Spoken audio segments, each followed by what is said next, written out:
He dares to summon me. George W. Martin a mentionné que House of the Dragon avait apporté des modifications qui entraîneraient un effet papillon toxique sur le récit pour les dernières saisons. Mais à quoi faisait-il référence? Bien le bonsoir, mesdames et messieurs. Nous sommes l'animation de la soirée. Martin a écrit un article maintenant supprimé sur sa page Noteblog détaillant plusieurs problèmes qu'il a rencontrés avec l'adaptation par HBO de son livre d'histoire sur la maison Targaryen, centré sur les modifications apportées à sang et fromage et, plus particulièrement, sur l'omission de Mélor, le troisième enfant du roi Aegon de Targaryen et la reine Elaena Targaryen. Les plaintes de Martin parlaient non seulement du manque d'impact rendant sang et fromage tuant le prince Jaehaerys Targaryen décevant pour les lecteurs de livres, mais aussi de l'effet boule de neige que cela aurait. Cela inclut la propre mort de Mélor, puis le suicide d'Elaena qui suit. Cependant, il a également évoqué des changements encore plus importants en disant il y aura des papillons plus gros et plus toxiques à venir, si House of the Dragon poursuit certains des changements envisagés pour les saisons 3 et 4. Bien sûr, la saison 3 est très loin et elle ne devrait pas sortir avant 2026. Les changements auxquels Martin fait référence peuvent ou non se produire, mais en fonction de la direction de la série et de la manière dont elle est diffusée, elle a déjà commencé à modifier les choses. Il est possible de faire quelques suppositions sur ce à quoi il fait référence, en dehors de Mélor et Elaena. Un changement important qui est presque confirmé maintenant est que House of the Dragon coupe Horty, une graine de dragon de Fire and Blood. Dans le livre, c'est elle qui revendique le dragon sauvage voleur de moutons lors du semis des graines de dragon. Cependant, elle n'est jamais apparue à ce stade de l'histoire de la série, et la fin de la saison 2 a vu Rhaena Targaryen rencontrer ce qui semble être voleur de moutons, suggérant fortement que ces personnages seront fusionnés à l'avenir. Puisque cette modification semble plus ou moins garantie, ce serait tout à fait un écart d'introduire Horty dans la saison 3 et aurait beaucoup moins de sens que de le faire aux côtés des autres graines de dragon. Alors cela pourrait bien être l'un des changements auxquels Martin faisait référence. En effet, dans un article précédent sur Noteblog, il a fait une référence qui pourrait être considérée comme une contestation de l'histoire de voleurs de moutons de la série, en écrivant « Vous ne trouverez pas de dragons chassant les rivières, dans le Bif ou le Val ». Cependant, c'est exactement ce que la série a révélé peu de temps après qu'il est révélé. En combinant cela avec des commentaires sur les changements, Horty constituerait l'un des problèmes de l'auteur. Elle est un personnage important du livre car elle est la seule personne à revendiquer un dragon sauvage, et ce avec sa propre nature rusée et intrépide. Sa lignée n'est pas non plus confirmée, ce qui signifie qu'elle remet en question l'idée de savoir si le sang valérien est vraiment nécessaire pour se lier avec un dragon et le chevaucher.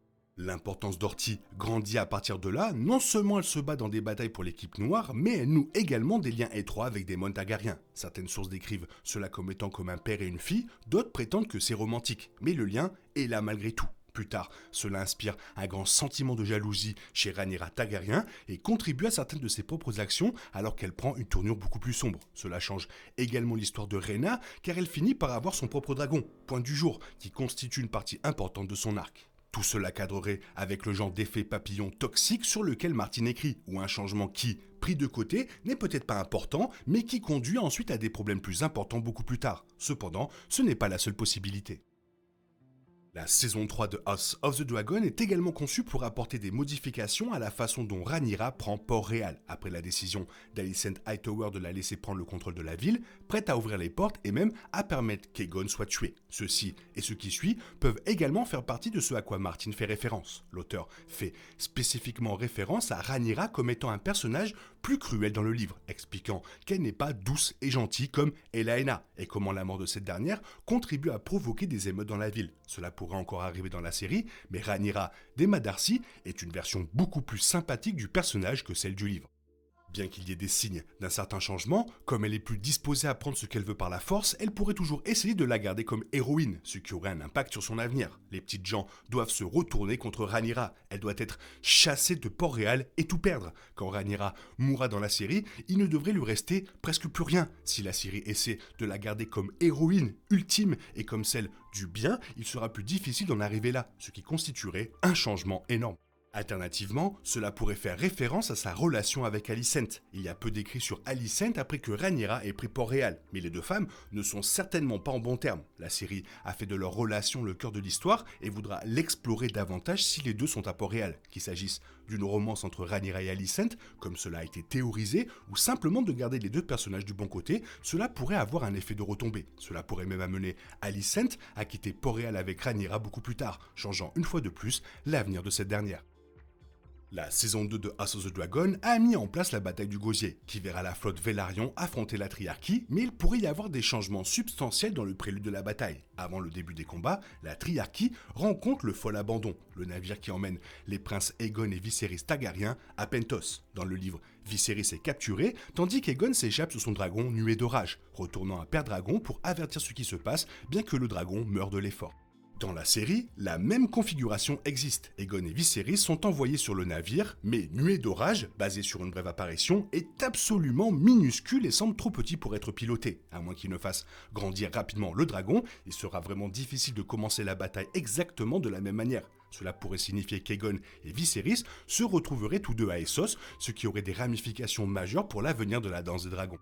Aegon reste avec Rhaenyra pendant la majeure partie de la guerre civile et elle le garde particulièrement proche une fois que ses autres enfants sont tous morts. On pense que Viserys a été tué à ce stade, bien que ce ne soit pas le cas. Ainsi, Aegon est là lorsque Rhaenyra est tuée. C'est un moment qui lui donne non seulement un traumatisme profondément enraciné, mais aussi une haine envers les dragons, et les créatures finissent par mourir sous son règne une fois qu'il prend le trône de fer. Si la série s'en mêle, cela pourrait changer radicalement l'histoire de la maison Targaryen. Je pense qu'il est également possible, si cela suit cette voie, qu'Alicent soit là à la mort de Rhaenyra. La série a fait tellement d'efforts pour les garder ensemble que l'avoir là à la fin semble être le genre de choses qu'ils pourraient faire pour essayer de prolonger leur histoire jusqu'au tout dernier moment. D'autant plus qu'Alicent n'a pas grand chose à faire à part ça. Il y a beaucoup de si pour arriver à ce stade et nécessite plusieurs changements majeurs, mais cela ne me choquerait pas vraiment de l'avoir.